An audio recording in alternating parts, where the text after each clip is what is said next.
Studies show that out of 10 happy marriages, 5 of them end up in divorce. But why? Well, back in 1980, Carol Rusbelt came up with the answer. For a happy, long-lasting relationship, you have to increase satisfaction and investments while decreasing the quality of alternatives. Without these 3 simple elements, a happy relationship isn't possible. So let's start with number 1, satisfaction. This might sound weird, but on a scale from 0 to 100, how much would you rate your current or past relationship satisfaction? It's stupid, but it can reveal if you can save a relationship or if it's already doomed. This year, Janina Buehler and her colleagues discovered something called the terminal decline of satisfaction. Look at this graph. Regardless if the couples had 10, 20, or even 30 years together, they all broke up when the satisfaction level landed below 65%. So the next question is, can your relationship be saved? Take a look. In the same study, it was proven that couples who start off with a lower satisfaction level break up after some time. So you might want to look at how it started. If it's been exhausting right from the start, chances are you're better off stepping away. But let's be real, this is not the answer you want to hear. Fortunately, there's a way in which you can save almost any relationship. Throughout the study, Rusbelt revealed something astonishingly simple.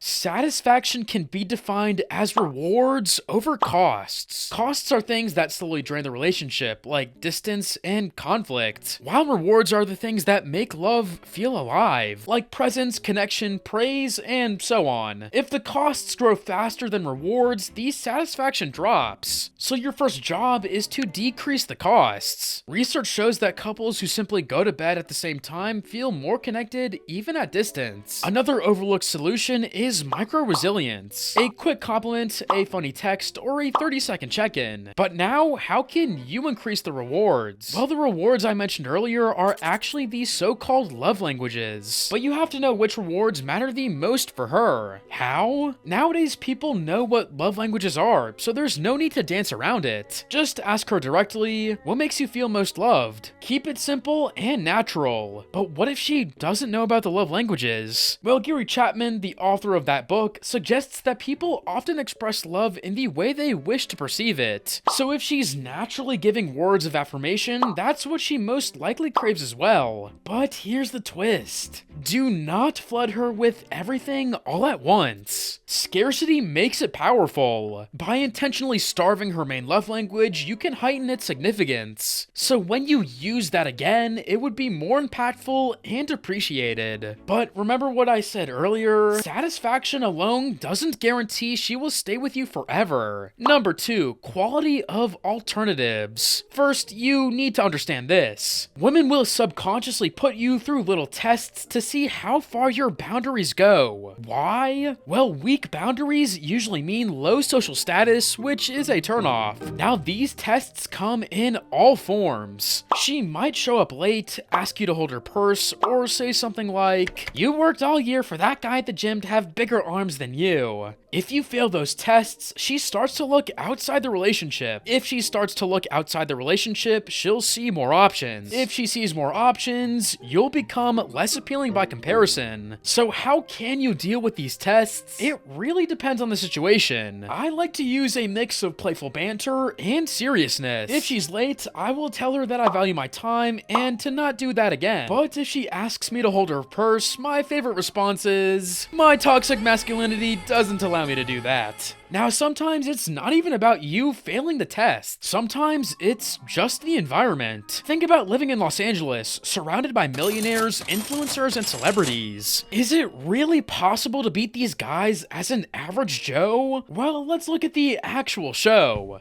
The premise is pretty simple. The producers bring in average Joes from all around the US to compete for a chance at dating a supermodel. In our case, Larissa Meek. But this season came with a twist. 8 new bachelors arrived.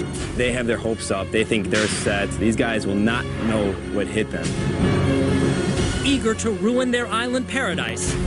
and join the chase for Larissa's heart. So the teams were split into the Average Joes and the Hunks. Every episode, one contestant from each team goes home. But out of all these Average Joes, one stood his ground against the Chads. Brian Worth. You see, Brian really understood the social status game. While the Average Joes put Marissa on a pedestal, It's my privilege to meet you. I've heard so much about you, and I just hope to learn more. Goddess status. and the Hunks got too cocky. In fact, he told me, like whispered in my ear, you have really nice curves. He approached her with authenticity and honesty, making her work a little for his attention. Did you trust me? You're a little different, you know what I mean? Actually, no, I didn't. I'll be honest with you. And all these took him all the way to the finale. So, did he win?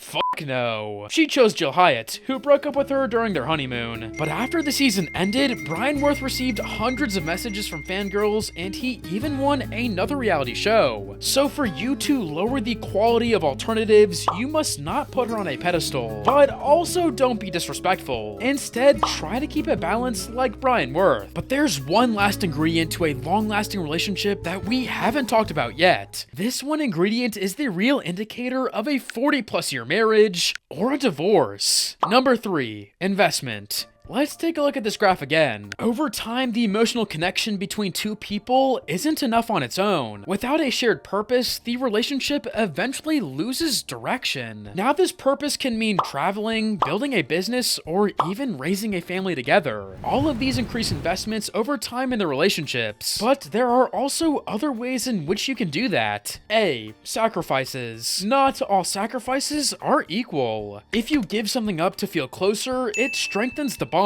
But if you sacrifice just to avoid conflict, it usually leaves resentment behind. Research shows that people with low self-esteem often end up regretting the sacrifices they make later on, even if those sacrifices seemed meaningful at the time. B. Shared networks. Surveys of couples show that those who blend their circles of friends and family feel more stable and secure than couples who keep everything separate. C. Rituals. Psychologist John Gottman pointed out that small rituals like sharing a cup of coffee every morning act like glue in a relationship over time. Now let's be real. For all these to happen, you first need a girlfriend. So here's the perfect video to help you get one.